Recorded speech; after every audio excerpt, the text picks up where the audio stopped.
Well, I want to bring in CNN legal analyst Renato Mariotti and Shan Wu. So, Shan, it's certainly interesting the difference between the president's answer on the Mueller investigation and his answer on the Southern District's investigation. Yeah, very much so. And holding aside the question of whether I believe what he said about what Rosenstein conveyed, it's possible he's just too focused on Mueller and doesn't really think about the Southern District. I mean, no question to me, the Southern District investigation has posed the greatest threat to him, particularly with Michael Cohen. The issue about the subject and target, I'm not sure what Renato will think, but it's very unusual to have that kind of conversation here. And given the president's position, it's really hard to believe he would not be a subject. I mean, he's submitted answers under oath in writing. He's right at the heart of the investigation. The only way you could reconcile that is to say that maybe because they, as a matter of policy, know they won't charge him, maybe they aren't using language like that, but it's a very unusual situation. Renato, I mean, is it possible the president wouldn't know if he were a subject or a target of the Southern District's investigation?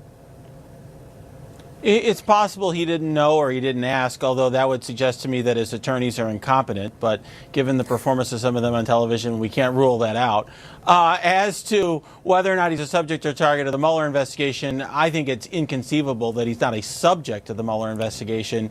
And I doubt that he was told that by Rod Rosenstein. Shan, in terms of Roger Stone, should a gag order be implemented, especially given, Stone has really never met a microphone he didn't like, and he's still out there now talking?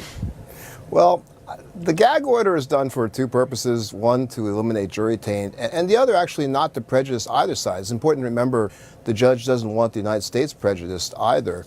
When we were in front of Judge Jackson in the early days of Gates and Manafort, she took almost the identical approach. She told both Gates and Manafort to refrain from trying this case in the public, and she did tell Stone that today. She also, in Manafort and Gates, asked the sides to brief the issue whether they felt there should be a gag order, and we did not say anything about it, basically acquiescing to that. Stone's not going to acquiesce to that, and it seems like from his behavior tonight, he's already in violation of what she told him to do. So he's really setting up a good fight with her about this. Well, Renato, is a valid explanation from Stone saying, well, look, I need to raise money and I need to be out there to do that?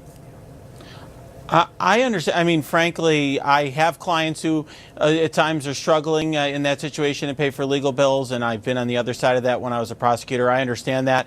I will say that he's hired lawyers that don't appear to have any federal criminal experience. He'd be better off using the federal public defender, saving his money, and keeping his mouth shut. You really think so?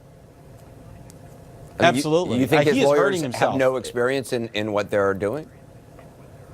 I looked at the biographies of them on their webpage. They don't seem to have any federal criminal experience at all. They seem to be crisis management lawyers, as far as I could tell. Shan, you'd think it would be pretty self-explanatory that Stone shouldn't reach out to potential witnesses or victims. I guess, right. I mean, I would have thought that would have been pretty self-explanatory to Paul Manafort as well.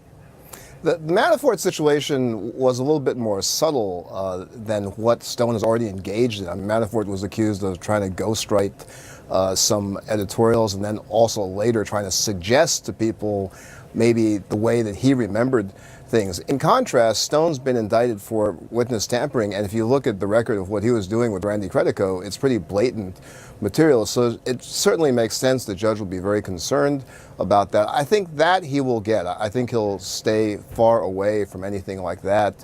But with regard to him speaking out, I think he really wants to speak out and make this as much of a political spectacle as possible so he can continue to signal to the president that he's the poster boy for him and he should be pardoned. And Renato, I mean, given that they're talking about the trial starting in either late summer or early fall, it certainly doesn't make it seem like the Mueller investigation is wrapping up anytime soon, or can one not really read into it in that way? I will say there's no indication that it's going to wrap up soon other than the bizarre statement by Whitaker, and there's some reporting from another network that has not been corroborated by anyone else. So at this point, I have no expectation it'll end soon. All right. Renato Mariotti, thank you. Shan Wu as well. Thank you very much.